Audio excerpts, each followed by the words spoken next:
I've been in sales for about a decade now. And like you said, been in manufacturing, construction the last few years. And so as a sales manager for a small company, naturally you just wear a lot of different hats. You're in sales, you dabble in marketing, you're doing some finance stuff, you're in HR, you're helping with hiring, and you have like one or two salespeople. Plus, you're actually doing the physical sales. So there's just not enough time in the day. And I've always, just in everything that I've done, tried to find like efficiencies in workflows. And then November 22 happened and ChatGPT came out, and it was just like, I've been absolutely obsessed ever since. So actually rewind a little bit, I was using Jasper AI before ChatGPT came out. I was trying to make a couple extra bucks on the side. So I was doing some copywriting and got into Jasper. And so that was my first real like AI kind of aha moment, when the first time you type something in and you just see the words fluttering across the screen, writing a blog for you, my mind was just blown. And then, so basically since then, I've just used AI and basically used AI to learn more about AI, automation, tech,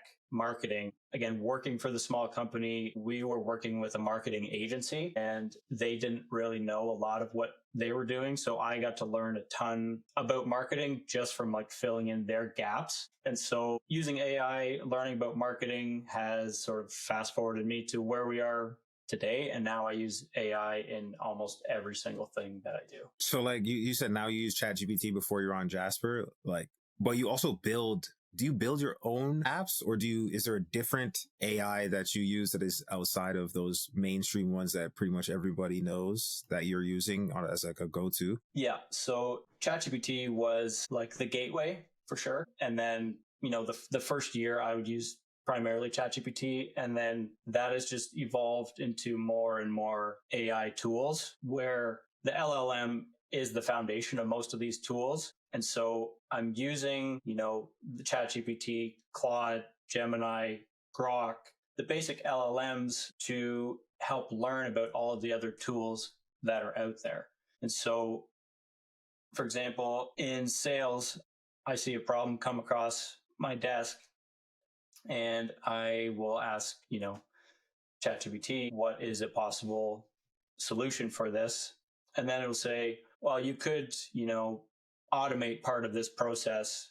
Then it'll say, okay, what does that look like?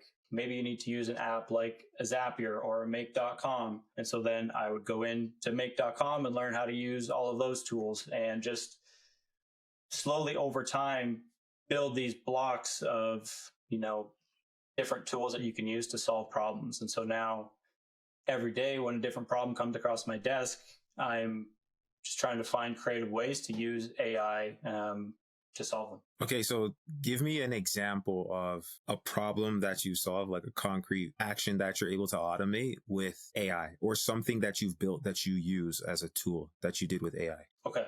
Probably the most relevant one would be for my current job. We have a sales and quoting system that's kept on a local server. So all of our data is stuck in PDF format in a local server. So I can't access any of our like revenue numbers, our salespeople numbers. It's this archaic system that is just completely painful to use. So I can't forecast, I can't properly budget or track what my salespeople are doing. And so what I built using a AI coding tool essentially is a data extractor tool. So there's a tool called lovable.dev. It's like a ChatGPT, but you give it instructions and it writes the code for you and builds out exactly what you want. So I use this tool. I integrate the Google Cloud Vision API. Excuse me. And so basically I built this application that I can upload PDFs into the app. It extracts all the data. And then I now have this app in workable format. Doing a terrible job explaining myself. Yeah. So wait, hold on. What's Google Cloud Vision? To break me down on this, because I think this is one of those situations where it's like super smart people talking to super smart people, and I'm just a normal person over here. Like, just catch me up on what's the basics, because I understand how a PDF. Matter of fact, the other day I had to extract screenshots from like a PNG. Like basically I was using a project management tool like Asana, and I had to get all of the tasks in the calendar and extract them from there. But Asana doesn't let you export a CSV file. So I took a photo of it and used ChatGPT to like extract the data, make a spreadsheet. So now you're telling me you use like a vision thing. Is that similar kind of tool that would like look at the spreadsheet and read it, or look at the PDF and read it? Or what's that Google Exactly. Cloud Vision? So like, what's that about? It uses what's called OCR technology. So essentially it's just like taking a screenshot of the information, for example, the data from a PDF, extracting it so that you can do something else with that data. And so then you've built something that where you just like upload a file and it automatically does exactly. Yeah, this is one of the things that you have to see, because I remember when you were first explaining to me, I was like, how do you build something like that? Because I think one thing that Sean is underplaying here is that he doesn't know anything about coding. Nothing. Sure sounds like he knows about it. He knows nothing about coding. This is all what they call vibe coding. And he's just figuring it out as he goes. But yeah, let's take a look at this Okay, so you can see it all right. So you DocuLens is something you created? It's something that I built through vibe coding. And so, like I was saying before, I'm sort of using ChatGPT to like give me instructions on how to prompt the system to give me the output that I want. And so what this does, if I want to upload... Yo, you hold on. You built a whole app? Man. I build like an app like every day. Yo, what the... So wait, I was expecting to see like some HTML kind of code web page where it's like, this looks like a app that you gotta pay, $50 a month or whatever. So this is like you built a SaaS product. That's crazy. But I'm looking at this and I did not expect it to actually look like an app that I would go online and buy. What this does is I will upload a PDF, like a sales quote, drop it into here. It'll pull out all of this data. So the quote number, the products that were in there, the subtotal, the email, who the sales rep was, and that kind of thing. So now I've got all the data, got all the quotes, all the sales order. I now have our revenue, our average order size, total pipeline, quotes versus sales orders. I can go in to each one of our sales reps, pull out their top 25 opportunities. It's like you can build literally anything that you can imagine just by having a conversation. Yo, there's no way that you built this entire app that has like 8 different functionalities, like uploading documents, displaying, visualizing the data in charts and graphs and like tables. There's like hella tabs. I mean, what? And then you just upload PDFs to this? And you don't know anything about coding. Anything about coding. Like basically not one thing. This is, I'm like stressing out on the video right now because I'm now thinking about what's possible because things that are possible are absolutely crazy. My entire life, I've been like an idea guy where ideas would just go to the idea graveyard. But now this stuff, I see something, I'm like, I can build that. I can build that in an hour. And it's pretty complex stuff. And so you learned about Lovable.dev through like asking ChatGPT and Claude, basically just asking them where you can learn how to make an app, or like how do you learn how to do this? TikTok feed is like AI and marketing basically. So I spend probably an hour a day just like trying to learn about the stuff, staying up to date on the tools. And once you get into it, you can't get out of it. I'm like every new feature that comes up, basically, Twitter and TikTok is where I sort of get the initial introduction to these kinds of tools. Then I go into them, I play around with them. When I get stuck, that's when I will go to like a ChatGPT or Google Gemini to troubleshoot and debug and that kind of thing. But I would say one of my greatest strengths is just not being afraid to try stuff. Like you're not going to break it. Just go in and everything is figure outable. So just try it out. And like I got James on Lovable and Bolt.new is another program that's like does the same thing. It's another vibe coding. So, you're typing in a prompt, it's producing an output, building something for you. So who do you think that this is most relevant for? I mean, you're in legacy industries that you've been doing sales for. And like you mentioned, you're a sales person by trade, but who else can benefit from these kinds of tools, you think? Honestly, anybody.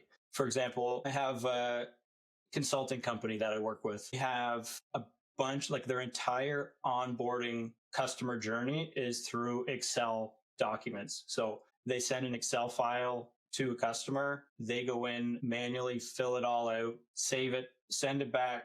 And it's just a clunky, terrible user experience. So I will go in, take a screenshot of the Excel file, put it into Lovable and say, I want to turn this into a dynamic web application. And it'll write all the code for me.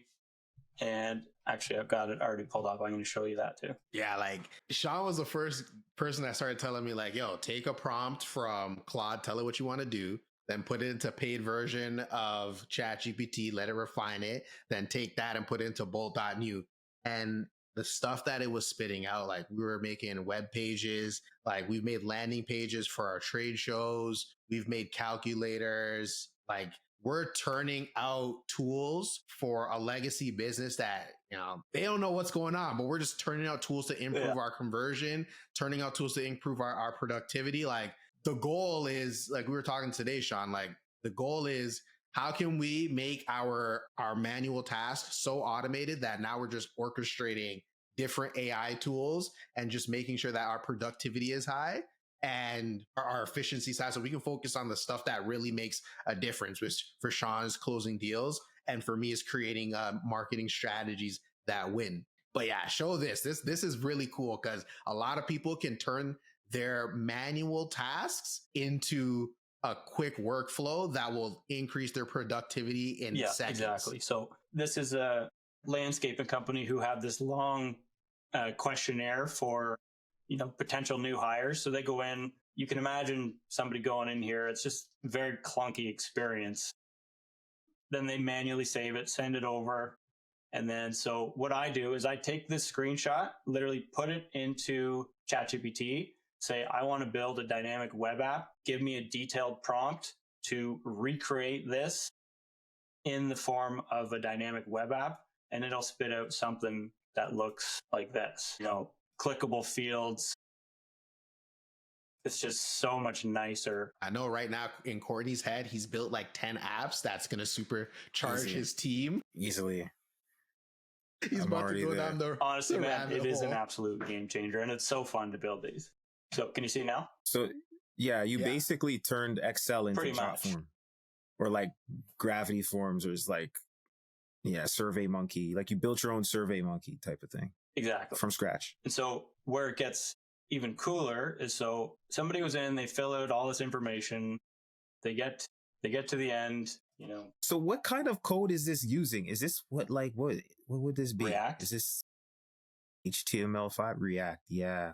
Okay. So this is like an actual app. And so what I do then is when somebody submits the questionnaire, I gotta switch back to my screen. Yeah. So could you like have it so when they fill out this form, it actually sends an email and does things that the true Survey Monkey would actually do? So I have all the data send to a webhook. So all that data gets pushed into a no-code tool called Make.com. Are you familiar with Make, Courtney? Is Make similar to Zapier or If This Then That? Same concept. So basically all the data will show up in Make.com like this. And then it's just field mapping. So essentially you're taking this data and then all that data created a PDF and gets sent over in an email, or you can do whatever you want with it, basically. So if anybody is listening, but they can't see, the form basically spits out a list of what was in each field, and then it's put back together again inside of a PDF that could be emailed. And that's all just, you build this one time and then now your form is kind of set up. So like, what are the things that you'd be paying for in this flow? Like, what is the cost of upkeeping something like this? I assume you probably got to host this app, and then you probably got to have a subscription for Make.com. And what else? What other costs would there be associated with this? So Make.com, if you're doing just like, I think you get 1,000 operations for free. They have a pretty good free program. Lovable, you probably need like a $20 a month plan to build something like that. It's like, that's probably 20 or 30 prompts to build that. Lovable, Make.com, that's honestly it. You can build most of this stuff almost for free. It's kind of scary because You know, if it was like 2015 app that you just built, you could like have a seed round and then like start a company and really like bring that company to market. Well, that's the thing. People are building MVPs with these in like an hour or two. That used to, cost $20,000 in a team of developers. Right. But you just did it by yourself off of just a strong prompt. Just some strong prompts. So, okay. So you work in sales. Like, where are some other areas that you identify where you think people are lacking, but they should be paying attention to this? Just like as far as which org units or like which industries you think are ripe for disruption? Like, where would you go next with this if you had to build something else? Like, where do you think there's an opportunity? I think the biggest opportunity with AI and automation is just automating like basic workflows. I talk to so many contractors, landscapers, any small to medium-sized business who are doing so many repetitive tasks by themselves that could just so easily be done by a tool like a make.com or using AI. So the biggest opportunity is basically just forcing companies to map out your processes and then add some workflows into it. That's what's happening with AI and automation is people think I can just plug in AI into my business and it'll grow. But what it's actually forcing the people doing it right is to properly map out their processes, build a strong foundation. And then once you have that, add AI and automation. And that's when you're really, really going to see some impactful stuff. Right. So really your AI can only be as good as the documentation or the processes that already exist. And the crazy thing too is right now, a lot of it is chatting back and forth. So because you got to direct the LLM to give you and spit out some of the results that you need. But man, after playing with this stuff for a few months, I find that in a year or two, you're literally just going to say, here's my problem. And it's going to diagnose everything that you're going through and it's going to build it out automatically. Because even today, like I was after multiple inspirations by Sean and DocuLens and all that stuff, like I started thinking about, okay, how can I take all of my data and put it into one central hub? So I've got Google ads, LinkedIn ads. I've got my blog content. I've got my traffic, Google Analytics. How can I bring that all into one central repository or one database and then be able to query that database, not just with SQL, how it used to be, but also with some sort of AI or LLM that understands that data and can spit out insights. And literally all I did was type in to Gemini, I want to build a tool that takes all this data, puts it together, and then I can prompt it using AI. And it built out an entire list by list, step by step, how I can build it. And because ChatGPT already has from previous conversations what I've been doing on it, I took that prompt, put into ChatGPT. ChatGPT's like, oh yeah, you're using ActiveCampaign, you're using Salesforce. These all have APIs. Go grab those APIs. Here's how to do it. Input it into here. Prompt, click this. It already has this fields for me to enter my API on Lovable. And before I knew it, I had like a working MVP of a dashboard that shows me all of my analytics and can generate content for me. And that took me maybe an hour or two. And there's no tool that I can think of right now that can do all of that for me. So I give it a week and I probably have a working MVP that solves a problem that I know as a solo marketer I have in my organization. And I don't have to contact no tech.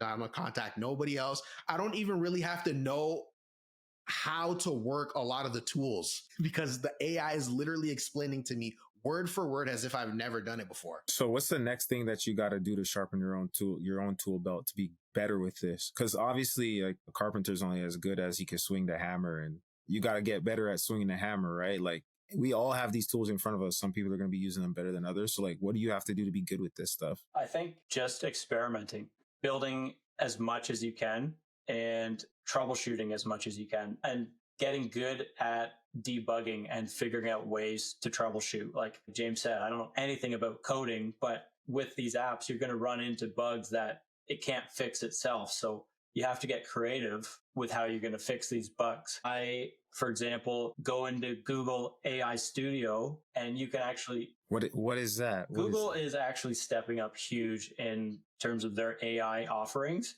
So AI Studio is a free place to like experiment with some of their newest AI tools. One of them being screen sharing. So I can have a conversation with Google Gemini basically while it's looking at my screen, looking at the code, and I can say, hey, I'm here in Lovable building this. It's tried to fix this bug 3 times. Look closely at the code and tell me what you would do to fix this. It's like unbelievably powerful. So it's like working with somebody else in the room working with a developer. And so it's just getting yourself aware of all of the resources that are out there and trying to figure out, what is best at what LLM is stronger for coding debugging. Like I use Gemini for most of my debugging. I use Grok when I want an opinion that is not as agreeable on something. It's funny, Courtney, that you mentioned the carpenter has to become better at swinging the hammer. But now I'm thinking back to my teachers that used to tell me, ask a better question, because now I feel like that's how you got to get better at AI. You got to ask a better question because it's going to spit out a better response. The deeper your questions are, the deeper your prompts are. That English majors are going to be the ones to crush AI. I'm an English major, and like people who can communicate well with their words are having a lot of success. So if you're not trying to build an app, let's just say you're a marketing coordinator, or you're even like an event person, a CSM, like how do you think these people should be looking at these tools? Like, is it just as everybody thinks about it right now is like, write this email for me, or like create an outline for a project brief or something like that. But do you use these tools in other ways right now in your day to day? Yeah. I couldn't do most of the things I do these days without like a ChatGPT. I use it for like strategy so much, and just in terms of like a different perspective on situations, like customer complaints, for example. We've had to almost go to litigation a few times with customers who it's like he said, she said, this installation went sideways. And so I'll like copy and paste 20 email chain back and forth, just put it right into ChatGPT, say, here's a situation. We're trying to avoid litigation, also trying to avoid a 1-star review. What would you do to solve this problem? Give me a few ideas, bounce back a few times. And it's like having every professor, every author, every philosopher that's ever existed in your back pocket at any time. Like you just have access to almost all of the world's information. People are not taking advantage of it. So what all software are you paying for right now? You talked about, or like using, you talked about Lovable. I guess that's more like just like an automation type thing. I've got the ChatGPT, I think it's called Plus. Premium, or is it whatever's the Plus, the $30 one? Yeah, I got that. What else is there to really like foundational to have that people should at least try out? Honestly, just start with ChatGPT. It's the most versatile. Like even the free plan gives you a lot. You've got image generation. You can search the web. You can use the Canvas feature. You can use the audio feature where you're talking to it. That's another. What's a Canvas? What's a Canvas? It allows you to edit just individual parts of it. So it almost opens like a Google Doc version of its output. It's pretty handy, actually. So yeah, I would say just get the $30 a month ChatGPT and try and use it every day. Yeah. I'm thinking of it in my head right now. I'm like, man, if I was a sales rep, I'd probably just write one really cold-blooded, just amazing email that I'm going to be sending to like a certain list of accounts that I'll have a certain trait. Like for me, okay, I work in sports. Let's look at all the people who are unrenewed season seat members. We know that they came here before, they loved it, but they just haven't bought tickets again. So I'm going to write one great, phenomenal email, and then I'm probably going to get it to help me create variations of that for people based on, whatever other variable, so that you don't have to do all of the work from scratch every time, but you're also not cookie cutter, just sending a message to every single person and just changing their name. It's like helping you make it a little bit more personalized, even though it's a machine. Sean, tell Courtney about the CoreFlex automation that you created using Make and Chat. Just the cold email one? Yeah, just the cold email one. Cause like, that's like his world is in that like sales and marketing. And I just wanted to take what he just said and then level it up to the next one. Cause when you input Make.com with that, now you're in like a whole new world. So you can basically, once you like connect AI and automation together, that's when it gets super powerful. So if you have a list of 100 leads, their first name, their business, their email, you can essentially connect ChatGPT to write a personalized email to every single one that is completely unique and send out 100 emails in a drip sequence, all at once if you wanted. So it's basically an automated, personalized email that's, like you said, not just a first name, a company name. It's actually written uniquely for each user. You could do 10,000 at a time if you wanted. And so how does make.com enter the loop in that? It's written in ChatGPT, and then make.com pulls it from ChatGPT and puts it into your email service provider and then drafts it so that you could just view it before, make sure they didn't go off the deep end and just say something crazy. And then you just pretty much just have all these drafts and you just hit send on. Yeah. If you that want would be the smart way to do it, is set up like a review feature. Some people will just go rogue and have ChatGPT send it all out and trust that it'll be fine. But yeah. Wow. So you're basically like kind of in a way making I guess it's not an agent, but it's a little bit further than just writing things for you. You're using the automation to that's the next level, is the agent. The extra step you would add in there to build an agent would be using a tool called N8N. And that basically gives your LLM like ChatGPT the ability to perform actions. So what it would do is go out to LinkedIn, find that person, scrape their data, and then write the personalized email based on that data that was scraped. So it's like hyper personalized. And what's that tool called? It's like make.com. So we have some homework to do. Yeah. We have some homework to do. Yeah, because make.com is a steroid in and of itself. So we're talking about what's after steroids, I guess, like what?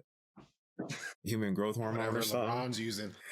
Whatever LeBron's using to play in his 20th He's using season. He's on that deer antler spray that Ray Lewis come back from a torn bicep in a week.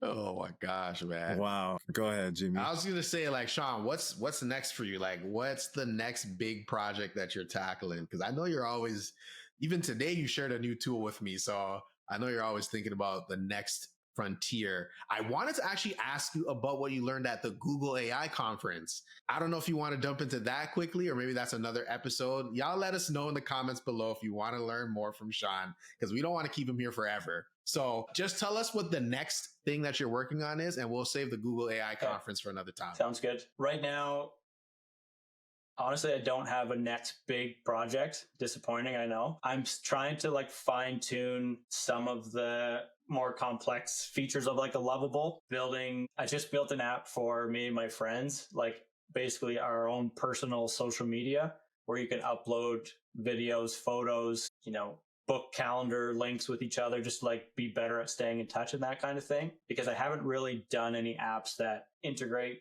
the video aspect of it. So that's something I've been working on, and spend a lot of my extra time with small and medium-sized businesses trying to automate a lot of their work. That's where a lot of my efforts are spent right now. Nice. So, and if anybody wants to like reach out to you, learn more about AI, maybe you help them build a workflow or an app or something like that, how can they reach out to you?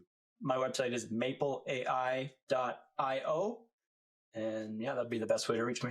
Awesome. Courtney, you got any other questions? No, this is great, man. I'm definitely checking out a couple of these things. And I guess I'll just be more audacious with the things I'm asking these LLMs to do, right? Like that's kind of what I'm getting out of is literally think about what you're trying to accomplish, and don't just think about how can you rewrite some words, but think about what could you build? I guess that's my big takeaway, right? Because there's everything that we use was once somebody's imagination, but now there's tools out there for all us normal people to create those things. So that's awesome, man. I appreciate you showing us that. Push boundaries and start building. Like you can create anything that you want. It's the time to do it for sure. Thank you guys. Yeah, man, hit that like button, hit that subscribe button, leave a comment down below. All right, guys, we'll see you guys on the next one.